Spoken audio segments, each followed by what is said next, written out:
آپ کو زمانہ قدیم میں استعمال کیے جانے والے کچھ ایسے ٹارچرز کے بارے میں بتائیں گے جنہیں دیکھ کر آپ دریائے حیرت میں ڈوب جائیں گے۔ آپ سے گزارش ہے کہ ہمارا چینل ضرور سبسکرائب کر لیں تاکہ ہماری تمام انفارمیٹیو ویڈیوز آپ تک سب سے پہلے پہنچ سکے۔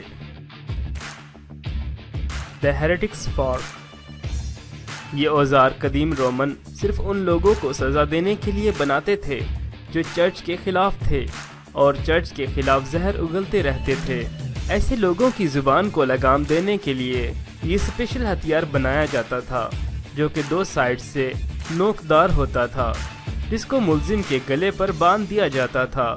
یہ ہتھیار اس وقت تک گلے اور گردن کے ساتھ باندھا جاتا تھا جب تک وہ شخص اس بات سے توبہ نہ کر لے کہ وہ کبھی زندگی میں اب چرچ کے خلاف نہیں بولے گا۔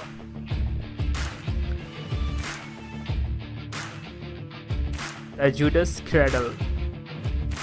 قدیم زمانے میں ٹارچر کا ایک یہ بھی طریقہ رہا ہے کہ جس شخص کو ٹارچر کیا جانا تھا اس کو رسیوں سے باندھ کر ہوا میں اٹھا کر ایک ایسے تکون نما آلے پر بٹھا دیا جاتا تھا جس کی نوک بہت تیز ہوتی تھی۔ پھر ٹارچر کرنے والے لوگ رسی کو اوپر نیچے کر کے اس شخص کو شدید اذیت دیتے رہتے تھے، اور یہ اذیت بھی تب تک جاری رہتا جب تک ملزم مکمل طور پر اپنی پچھلی زندگی میں کیے گئے تمام گناہوں سے توبہ نہ کر لے۔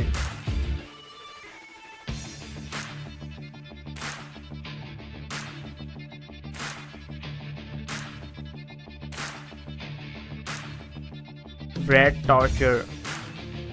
یہ طریقہ قدیم چائنا اور جرمنی میں ٹارچر کے لیے استعمال کیا جاتا رہا۔ اس طریقہ کار میں ملزم کو سیدھا لٹا کر ایک پنجرے میں بھوکے چوہے ڈال کر ملزم کے پیٹ یا سینے کے اوپر رکھ دیا جاتا تھا۔ بھوکے چوہے پھر ملزم کے سینے یا پیٹ کی جلد کو کترنا شروع کر دیتے تھے اور پھر اس کے بعد گوشت کھانا شروع کر دیتے تھے۔ ماہرین کا کہنا ہے کہ یہ تمام تکلیف دہ ٹارچرز میں سب سے کامیاب طریقہ رہا ہے جو کہ ملزم کے دل میں سب سے زیادہ خوف پیدا کرتا تھا۔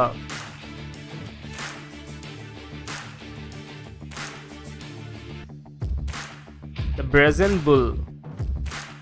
یہ طریقہ کار ایک قدیم یونانی سونار کی ایجاد تھا۔ حاکم وقت سونار سے ایک پیتل کا بیل تیار کرواتا تھا جس کے درمیان ایک انسان کے سما جانے کی گنجائش ہوتی تھی، جیسا کہ آپ اس قدیم پینٹنگ میں دیکھ سکتے ہیں۔ پھر ملزم کو بیل کے پیٹ میں ڈال کر بند کر دیا جاتا تھا اور نیچے سے آگ بھڑکا دی جاتی تھی۔ پیتل گرم ہونے کی وجہ سے ملزم چیخیں مارنا شروع کر دیتا تھا۔ سونار بیل کو اس طریقے سے ڈیزائن کرتا تھا کہ جب ملزم اندر سے چیخ مارے تو باہر کھڑے ہوئے لوگوں کو اس کی آواز 6 گنا زیادہ سنائی دے تاکہ باقی لوگ دیکھ کر عبرت حاصل کریں۔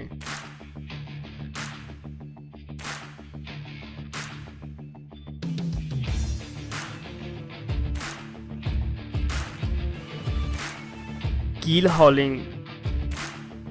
یہ طریقہ کار 8ویں صدی عیسوی تک نیوی اور بحری قزاقوں میں مقبول رہا۔ اس طریقہ کار میں ملزم کو رسی سے باندھ کر کشتی سے نیچے پھینک دیا جاتا تھا اور لمبے وقت تک اسی طرح سمندر میں ملزم کو تیزی کے ساتھ گھسیٹا جاتا تھا، جس سے ملزم کی جلد شدید زخمی ہو جاتی تھی اور اترنا شروع ہو جاتی تھی، اور بعض اوقات ملزم کسی بھوکی شارک مچھلی کی خوراک بھی بن جاتے تھے۔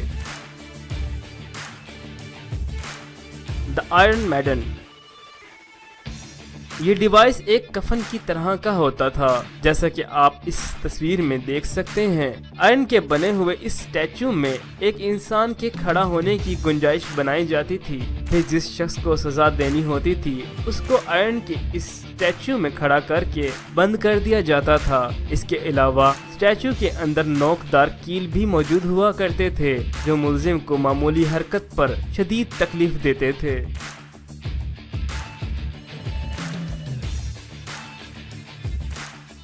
دی بریسٹ ریپر۔ یہ آلہ صرف عورتوں کو سزا دینے کے لیے استعمال کیا جاتا تھا۔